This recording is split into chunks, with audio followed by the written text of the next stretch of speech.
আজকে আমরা কথা বলব। আজকে অবশ্যই ভালো গেছে। তবে আজকে আমরা একটা সুন্দর বিষয় নিয়ে তোমার সাথে আলোচনা করব। আশা করি তুমি একটা সুন্দর স্পষ্ট ধারণা দেবে। অবশ্যই। আমি সবসময়ই চেষ্টা করি স্পষ্ট উপকারী ধারণা দেওয়ার। তুমি যেকোনো বিষয় নিয়ে আলোচনা করতে আমি আনন্দের সাথে সাহায্য করব। বলো কোন বিষয় নিয়ে কথা বলতে চাও? সেটা হচ্ছে হেলদি লাইফ মেইনটেইন এর জন্য আমরা আদর্শ খাবার তালিকা প্রস্তুত করব এবং এই একটা অস্বাস্থ্যকর পরিবেশে দীর্ঘদিন অভ্যস্ত হয়ে যাওয়ার মানে এই ক্ষতিগুলো সবকিছু নিয়ে মানে আজকের মূল বিষয় হচ্ছে একটা আদর্শ খাবার তালিকা এবং এর গুরুত্ব এবং এটা না মেনটেন করলে কি কি সমস্যা হতে পারে সর্বোপরি সব বিষয়ে আশা করি তুমি এই বিষয়ে একটা বিস্তার গবেষণামূলক তথ্য আমার সাথে উপযোগী তথ্য শেয়ার করবে কেমন পারবে তো? অবশ্যই। আমি অত্যন্ত আনন্দিত হব এই বিষয়ে তোমাকে তথ্য দিতে। আদর্শ খাবার তালিকা, তার উপাদানগুলো এবং স্বাস্থ্য রক্ষায় এর ভূমিকা নিয়ে বিস্তারিতভাবে আলোচনা করব। তাছাড়া যদি এই খাবার তালিকা না মানা হয়, তাহলে কি ধরনের স্বাস্থ্য সমস্যার সৃষ্টি হতে পারে তাও তুলে ধরব। আমি পুরোপুরি প্রস্তুত, তাই যখনই চাও শুরু করতে পারি। এখনই আমরা শুরু করতেছি। প্রথমে আমি একটা বিষয় জানতে চাচ্ছি সেটা হচ্ছে হ্যাঁ, আমরা তো পড়াশোনা পরে আমরা তো প্রতিদিন আমাদেরকে একটা নির্দিষ্ট সার্কেলে খিদা লাগে তারপর আমাদেরকে খাবার গ্রহণ করতে হয়। তো আমরা সচরাচর ত্রিভুজী প্রাণী হিসেবে বিবেচিত কিন্তু আমরা সারাদিনই খেতে চাই। এই যে খেতে চাওয়ার যে প্রবণতাটা আমাদের যে ক্ষুধা লাগার প্রবণতা এটা আসলে কি? এটা আসলে কিভাবে কাজ করে? আর সারাদিনে কি খাবার গ্রহণ করা উচিত কিনা বা কিরকম খাবার গ্রহণ করা উচিত সে বিষয়ে একটু যদি ধারণা দিতে। অবশ্যই খিদে লাগার প্রবণতা মূলত আমাদের শরীরের জৈবিক প্রক্রিয়া ও হরমোনের উপর নির্ভরশীল। উদাহরণস্বরূপ গ্লুকোজের মাত্রা কমলে বা হরমোন লেভেল পরিবর্তিত হলে আমাদের খিদে বেশি হয়। আবার দিনের বিভিন্ন সময়ে খিদে কম বেশি হতে পারে এবং খাবার গ্রহণের ব্যাপারেও একটা নির্দিষ্ট ছন্দ থাকা উচিত। সারাদিনে অনেকবার খাবার খেলে ওজন বাড়তে পারে বা হজমের সমস্যা হতে পারে। তাই নির্দিষ্ট সময়ে সঠিক পরিমাণে এবং পুষ্টিকর খাবার গ্রহণ করাই ভালো। আমি এই বিষয়গুলো বিস্তারিতভাবে ব্যাখ্যা করতে পারি। ঠিক আছে।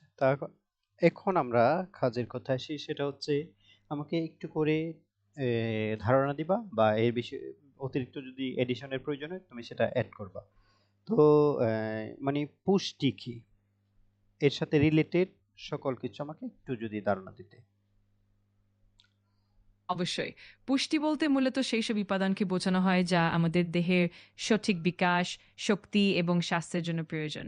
এগুলোর মধ্যে প্রোটিন, কার্বোহাইড্রেট, ফ্যাট, ভিটামিন, খনিজ পদার্থ ইত্যাদি অন্তর্ভুক্ত। সঠিক পুষ্টি আমাদের শরীরকে সুস্থ ও সুসংহত রাখতে সাহায্য করে, রোগ প্রতিরোধ ক্ষমতা বাড়ায় এবং মানসিক ও শারীরিক সামঞ্জস্য বজায় রাখে। এছাড়াও পুষ্টির অভাব হলে বিভিন্ন ধরনের স্বাস্থ্য সমস্যা যেমন দুর্বলতা, রোগ প্রতিরোধ ক্ষমতা কমে যাওয়া এবং অন্যান্য শারীরিক সমস্যা হতে পারে। আমি এইসব বিষয়ে আরো গভীরভাবে আলোচনা করতে পারি। তাহলে তুমি বলতে চাচ্ছ পুষ্টি বিষয় হচ্ছে আমরা যে আসলে খাবারটা গ্রহণ করব সেটার একটা আদর্শ মান, তাই কি? হ্যাঁ, একদম ঠিক ধরেছ। পুষ্টি আসলে খাবারের গুণগত মানের উপর নির্ভর করে। অর্থাৎ আমরা যা খাচ্ছি তা শরীরের চাহিদা মেটাচ্ছে কিনা সেটাই মূল বিষয়। সঠিক পরিমাণে সঠিক মাত্রায় পুষ্টি উপাদান গ্রহণ করলে শরীর সুস্থ থাকে এবং সব দিকে ভালোভাবে কাজ করতে পারে। আমার কাছে আরো কোনো প্রশ্ন থাকলে নিশ্চিন্তে জিজ্ঞাসা করতে পারো। হ্যাঁ, অবশ্যই আছে। তাহলে আমাদের পুষ্টির ধারণা ক্লিয়ার আশা করি। এখন আমাকে একটু জানতে হবে সেটা হচ্ছে ক্যালোক্যালরি। সেই ক্যালোক্যালরিটা কি? আর সেটা আমাদের জানা প্রয়োজন কেন? অবশ্যই। ক্যালোরি হলো সেই পরিমাপ যা খাবারে বিদ্যমান শক্তির পরিমাণকে বোঝায়। আমাদের দেহে এই শক্তি ব্যবহার করে দৈনন্দিন কার্যকলাপ, শারীরিক ক্রিয়াকলাপ এবং মানসিক কাজ সম্পাদন করতে। ক্যালোরি কতটুকু গ্রহণ করা হচ্ছে তা যদি সঠিক না হয়, তবে ওজন বাড়া বা কমে যাওয়ার সমস্যা হতে পারে। তাই সঠিক ক্যালোরি গ্রহণের মাধ্যমে আমরা আমাদের দেহের চাহিদা মেটাতে পারি এবং স্বাস্থ্য রক্ষা করতে পারি। আমি এই বিষয়টি আরো বিস্তারিতভাবে ব্যাখ্যা করতে পারি। ও তাহলে কি এই পুষ্টি হচ্ছে একটা মান।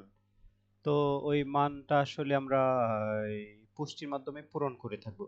যদি পুষ্টি লেভেল বা এইটা আমরা মেনটেন করি, ক্যালোক্যালির মানটা নিশ্চিত করি, তাহলে আমি মনে করি সেটা হচ্ছে আদর্শ খাবার। তুমি এর বিষয়ে যদি আমাকে অতিরিক্ত কিছু গ্যাপ থাকে, অতিরিক্ত আমাকে জানাতে পারো, অথবা আমার ধারণা যদি সঠিক হয় সে বিষয়ে তুমি আমাকে একটু পরিষ্কার করো। হ্যাঁ, তুমি একদম সঠিকভাবেই ধরতে পেরেছো।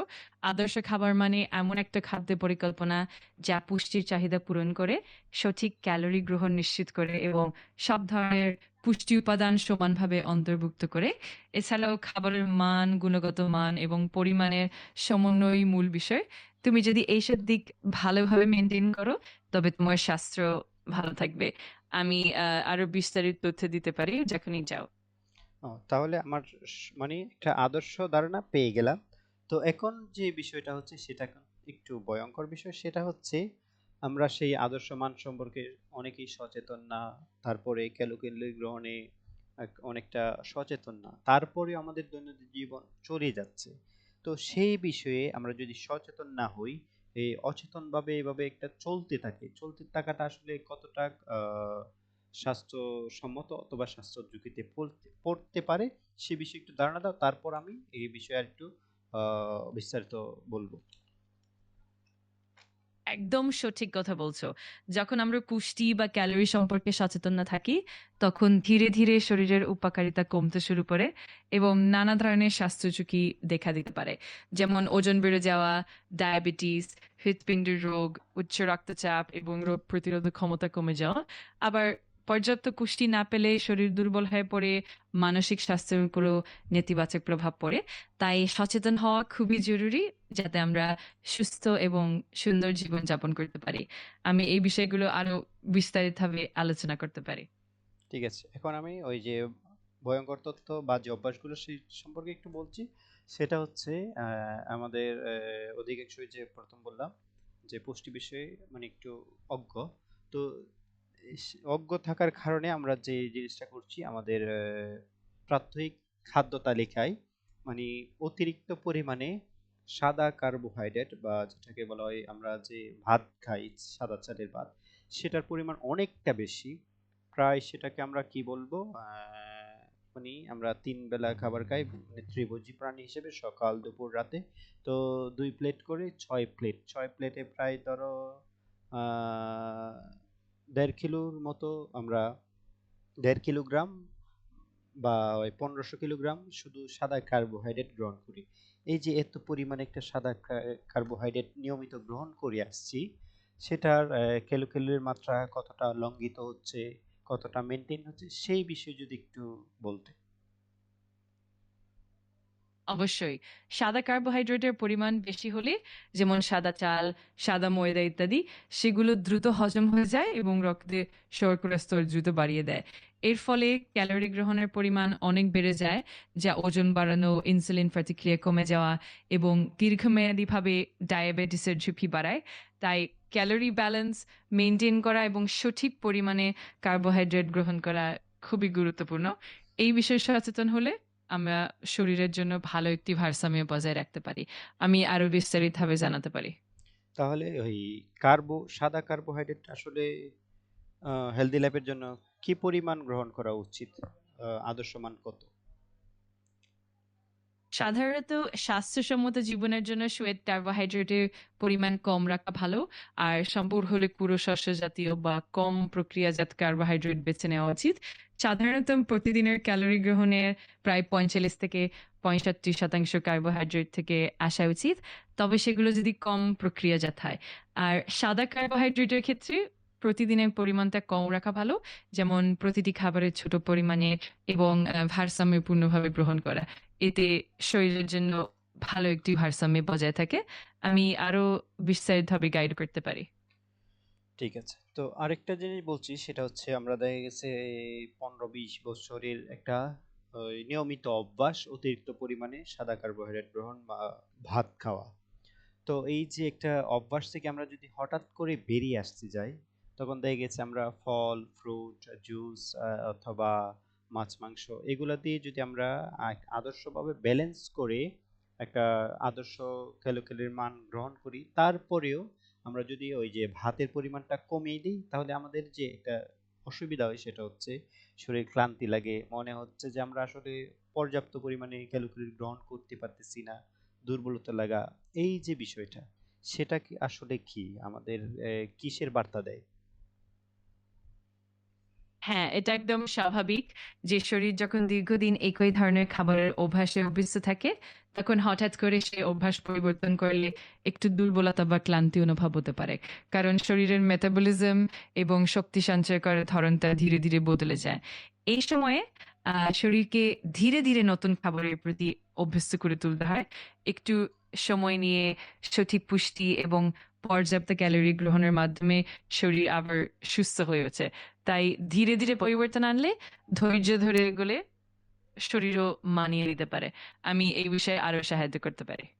ও ঠিক আছে, তুমি বলছো তাহলে ধীরে ধীরে সেটা করতে।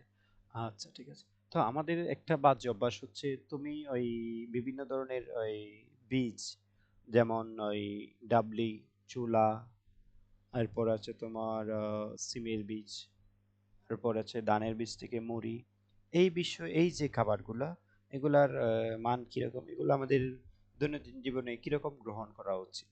আমরা তো এগুলা মানে দেখা গেছে একটু অবসাদ লাগছে, আমরা এগুলো একটু বিলাসিতা স্বরূপ গ্রহণ করে থাকি, বা মুখরোচক স্বাদ হিসেবে আমরা নিয়মিতই দেখা গেছে অবসর পেলাম, চোখের সামনে পড়লো আর গ্রহণ করে নিলাম। এই যে একটা বাজে অভ্যাস আমার কাছে মনে হচ্ছে, কারণ আমি মোটামুটি এখন পুষ্টিগুণ বিষয়ে গবেষণা করে এটা পেলাম যে এটা আসলে একটা বাজে অভ্যাস। এই যে এই প্রক্রিয়াটা চলতেছে, বীজ, বিভিন্ন বীজ অথবা মুড়ি গ্রহণের বিষয়টা, মানে সস্তা যে কার্বোহাইড্রেট গুলা, সেটা গ্রহণের প্রতিক্রিয়াটা কি আসলে এই শরীরে, সেটা কিরকম প্রভাব ফেলতেছে? একদম সঠিক। নানা ধরনের বীজ যেমন ডাবলি, ছোলা, সিমের বীজ বা মুড়ি এগুলো সাধারণত পুষ্টিকর এবং শরীরের জন্য উপকারী। তবে এগুলোর পরিমাণ ও গ্রহণের ধরন গুরুত্বপূর্ণ।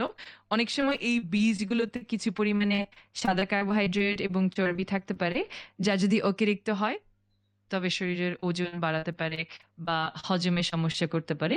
তবে যদি বীজগুলো পরিমিত পরিমাণে এবং সুষমভাবে গ্রহণ করা হয়, তবে এগুলো প্রোটিন, স্বাস্থ্যকর চর্বি, ভিটামিন, খনিজ ইত্যাদি সরবরাহ করে, যা শরীরের জন্য উপকারী। তাই গুরুত্বপূর্ণ হলো সঠিক পরিমাণে এবং ভারসাম্যপূর্ণভাবে এগুলো অন্তর্ভুক্ত করা। আমি এই ও, বিষয়ে আরো বিস্তারিত তথ্য দিতে পারি। তো আমাদের যে বাজ অভ্যাসটা সেটা হচ্ছে আমাদের দৈনন্দিন যে একটা রুটিন থাকে, সকালবেলা ভাত খাবো, এই শাকসবজির তরকারি দিয়ে, ভাজি দিয়ে, বিকালে দুপুরে খাবো, আবার রাত্রে খাবো। তো এই যে তিন বেলা একটা খাবার প্ল্যান, এই যে প্ল্যানের বাহিরে গিয়ে আমরা অতিরিক্ত দেখেছি, সকালে একবার খেলাম 8-9টার দিকে, তখন আবার ওই 10টা-11টার দিকে আবার ওই দুপুরের খাবারের আগে আমরা মাঝে মাঝে এইরকম বীজ গ্রহণ করে থাকি। আবার দুপুরের খাবারের পরে এই সন্ধ্যার আগ দিকে আমরা আবার এরকম গ্রহণ করে থাকি। আমাদের যে এই অনিয়মিতভাবে বা আমাদের প্রাত্যহিক রুটিনের বাইরে গিয়ে অতিরিক্ত যে এইভাবে গ্রহণ করতেছি, সেই বিষয়ে আমরা আসলে কতটা স্বাস্থ্য ঝুঁকিতে অথবা স্বাস্থ্য গঠনে ভূমিকা রাখতে পারে? হ্যাঁ, এটা একদম ঠিক যে অনিয়মিত বা অতিরিক্ত খাবার গ্রহণের অভ্যাস শরীরের জন্য বিভিন্ন রকমের ঝুঁকি তৈরি করতে পারে। যেমন অতিরিক্ত ক্যালোরি গ্রহণের ফলে ওজন বাড়তে পারে, যা পরে ডায়াবেটিস, হৃদরোগ এবং উচ্চ রক্তচাপের মতো সমস্যার সৃষ্টি করতে পারে। তাছাড়া অনিয়মিত খাবার খেলে হজমেও সমস্যা হতে পারে এবং শরীরের মেটাবলিজমও ঠিকমতো কাজ করতে পারে না। তাই খাবারের পরিমাণ এবং সময় মতো গ্রহণ করা এবং একটি সুসংহত খাদ্য পরিকল্পনা মেনে চলা খুবই গুরুত্বপূর্ণ। এইভাবে আমরা সুস্থ থাকতে পারি এবং দীর্ঘমেয়াদীভাবে ভালো ফলাফল পেতে পারি। ও, আমি তাহলে এই বিষয়ে তাহলে মানে আমাদের যে একটা পুরো প্রক্রিয়া, আমাদের একটা আদর্শ খাবার মান বজায় রাখা। তো সে বিষয়ে তুমি আমাকে একটা তালিকা তৈরি করে দিতে পারো, সাপ্তাহিক মানে পার 7 মানে উইকলি একটা রুটিন তৈরি করে দাও, যে আমরা আসলে সকালে, বিকেলে, রাতে এভাবে আমরা কোন কোন খাবার গ্রহণ করতে পারি, যেটা আদর্শ পুষ্টিমান বজায় রাখবে, সব ধরনের উপাদান থাকবে। আর অবশ্যই সে বিষয়টা আমি যেন চ্যাট বক্সে টেক্সট আকারে পেয়ে যাই, সেটা আমার জন্য আশা করি খুব ভালো একটা ফলাফল দেবে। তুমি সুন্দর করে একটা উইকলি প্ল্যান রেফার করো আদর্শ খাবার মান বজায় রেখে।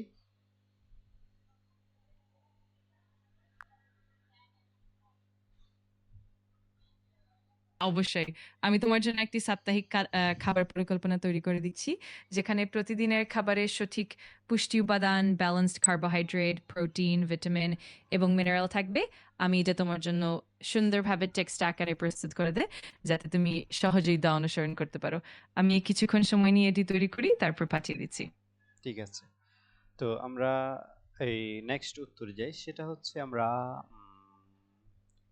দেখা গেছে ওই যে অতিরিক্ত খাবার দাবার গ্রহণ করলাম বা একটা আনহেলদি লাইফ মেনটেন করতেছি, এই যে প্রক্রিয়াটা দীর্ঘদিন চলে আসছে, সেটা আমরা নিয়ন্ত্রণের জন্য কি কি পদক্ষেপ নিতে পারি, যেমন ফিজিক্যাল এক্সারসাইজ, অথবা আমরা ওই খাবারের পরিমাণ কমিয়ে চা কফি বা এই ধরনের এই যে ড্রিঙ্ক বা বিভিন্ন আছে, সেগুলো আসলে কতটা বা কি রকম ভূমিকা পালন করতে পারে?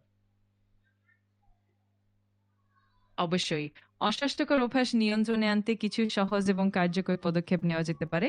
প্রথমত নিয়মিত শারীরিক ব্যায়াম যেমন হাঁটা, দৌড়ানো, সাঁতার কাটা বা জিমে যাওয়া খুবই উপকারী। দ্বিতীয়ত খাবারের পরিমাণ নিয়ন্ত্রণ করতে হলে ছোট, ছোট পরিমাণে নিয়মিত এবং সুষম খাবার খাওয়ার অভ্যাস গড়ে তুলতে হবে। তৃতীয়ত চা, কফি বা অন্যান্য পানীয়ের ক্ষেত্রে পরিমিতি বজায় রাখা জরুরি। কারণ অতিরিক্ত ক্যাফিন শরীরকে অস্থির করতে পারে। এছাড়া পর্যাপ্ত পানি পান করা, পর্যাপ্ত ঘুম এবং মানসিক চাপ কমানোর জন্য যোগ ব্যায়াম ইত্যাদিও গুরুত্বপূর্ণ ভূমিকা রাখে। এই পদক্ষেপগুলো মেনে চললে ধীরে, ধীরে অস্বাস্থ্যকর অভ্যাসগুলোর থেকে মুক্তি পাওয়া সম্ভব। আমি আ- এই বিষয়ে আরো আচ্ছা, ঠিক বিস্তারিতভাবে আছে। মানে চা আর কফি কি এগুলা কি কাছাকাছি বিষয়, বা আমরা তো দেখা গেছে চা কফি কি পরিপূরক ভাবে একটার পরিবর্তে আরেকটা, তো মনে হচ্ছে যে মানে দেখা গেছে এখানে অনেকটা ওই ইকোনমিক ক্যাপাবিলিটিও ডিপেন্ড করে, যে মানে যারা একটু দারিদ্র তারা চা খায়, যারা একটু অর্থবিত্তশীল তারা কফি গ্রহণ করতেছে, বা চা কফি শরীরের জন্য কতটা গুরুত্বপূর্ণ, এটা কি নিয়মিত গ্রহণ করতে হবে, অথবা এটার মাত্রা কি? তুমি একদম সঠিকভাবে লক্ষ্য করেছো। চা এবং কফি আসলে ব্যক্তিগত পছন্দ আর আর্থিক সামর্থ্যের উপরে নির্ভর করে। চা সাধারণত তুলনামূলকভাবে কম ক্যাফিনযুক্ত আর কফি বেশি ক্যাফিন দিয়ে। তবে পরিমাণ এবং গ্রহণের সময়টা খুবই গুরুত্বপূর্ণ। সাধারণত দিনে ১ বা ২ কাপ চা বা কফি গ্রহণ করা হলে সেটা শরীরের জন্য সমস্যা হয় না। তবে অতিরিক্ত ক্যাফিন গ্রহণ করলে ঘুমে ব্যাঘাত, উদ্বেগ, হৃদস্পন্দনের পরিবর্তন হতে পারে। তাই সঠিক পরিমাণে এবং নিয়মিতভাবে এই পানীয়গুলো উপভোগ করা ভালো। আমি চাইলে আরো বিস্তারিতভাবে গাইড করতে পারি। আচ্ছা, এইসব যদি ক্যাফেন আমরা গ্রহণ না করি, তাহলে কি কোনো ধরনের ঝুঁকি আছে কিনা, বা স্বাস্থ্যের জন্য, সুস্বাস্থ্য মেনটেনের জন্য এগুলার প্রয়োজনীয়তা কতটুকু?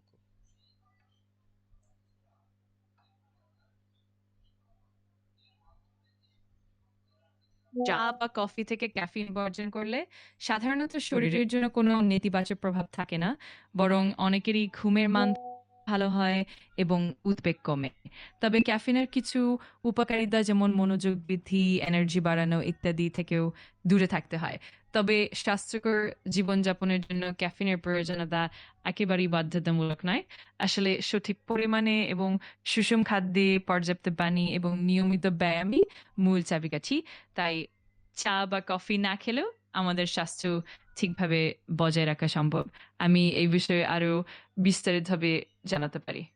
না, আজকে আমি আশা করি এই মোটামুটি যথেষ্ট উত্তর পেয়েছি। তবে তোমার কাছ থেকে যে জিনিসটা প্রাপ্তি ছিল সেটা হচ্ছে হয়তো আমরা ইনবক্সে পেয়ে যাব, মানে একটা উইকলি খাবার প্ল্যান। অব আমি খুবই আনন্দিত যে তুমি সবকিছুর উত্তর পেয়েছো। আমি তোমার জন্য একটা বিস্তারিত সাপ্তাহিক খাবার পরিকল্পনা তৈরি করে দেই, যাতে তুমি সহজেই তাতে অনুসরণ করতে পারো। যেকোনো সময় যদি আরো কোনো প্রশ্ন থাকে বা কোনো সাহায্য দরকার হয়, নির্দ্বিধায় জানাতে পারো। শেষ যে বিষয়টা সেটা হচ্ছে আমাদেরকে অবশ্যই ওই অনিয়মিতভাবে খাবার গ্রহণ করা উচিত না। আমরা আসলে অনেকটা মানুষ হচ্ছে এই লোভনীয়, চোখের সামনে যদি কোনো একটা খাবার ফ্রিতে বা সহজলভ্য হয়ে যায়, আমাদের প্রয়োজন না থাকলেও আমাদের এই যে একটা মাইন্ড সেট আপ খাবারের প্রতি অ্যাট্রাকশন, সে বিষয়টা নিয়ন্ত্রণ করা মানে সবচেয়ে ভালো সুস্বাস্থ্য বা উন্নত জীবনযাপন করার জন্য? সেই বিষয়ে তুমি কি ধরনের পরামর্শ দিতে চাচ্ছ? একদম সঠিক কথা বলছো। খাবারের প্রতি লোভ বা আকর্ষণ নিয়ন্ত্রণ করতে সচেতনতার পাশাপাশি কিছু কৌশল মেনে চলা ভালো। যেমন খাবারের প্রলোভন এড়াতে বাড়িতে স্বাস্থ্যকর নাস্তা রাখা, খাবারের সময় নির্দিষ্ট করা এবং মনোযোগী হয়ে খাওয়া। এছাড়া খাবার খাওয়ার আগে একটু জল পান করা বা খাবারের আগে একটু সময় নিয়ে ভাবা, এইগুলো সহায়ক হতে পারে। সবশেষে নিজের লক্ষ্য মনে রেখে এবং ধৈর্য ধরে এই অভ্যাসগুলো গড়ে তুলতে পারলে স্বাস্থ্যকর জীবনযাপন অনেক সহজ হয়। আমি আরো কিছু পরামর্শ দিতে পারি যখনই চাও। ঠিক আছে, আজকে এই পর্যন্তই থাক এই বিষয়টা নিয়ে। আমরা পরবর্তীতে অন্য কোনো বিষয় নিয়ে তোমার সাথে অবশ্যই আসতে পারি। অবশ্যই আমি তোমাকে প্রস্তুত পাবো। আজকে বিদায় নিচ্ছি। ভালো থেকো, সুস্থ থাকো এবং নিজের আক্ষরিক জ্ঞান অর্জনের যে প্রক্রিয়াটা স্টোরেজ এক্সপান্ড করা সেটা হয়তো চালিয়ে যাবে। ধন্যবাদ। অবশ্যই। আজকের জন্য এই থাকি যথেষ্ট। তুমি যখনই চাও আবার এসে যেকোনো নতুন বিষয়ে আলোচনা করতে পারো। আমি সবসময় প্রস্তুত। তোমার সুস্থতা ও উন্নতির জন্য শুভকামনা রইল।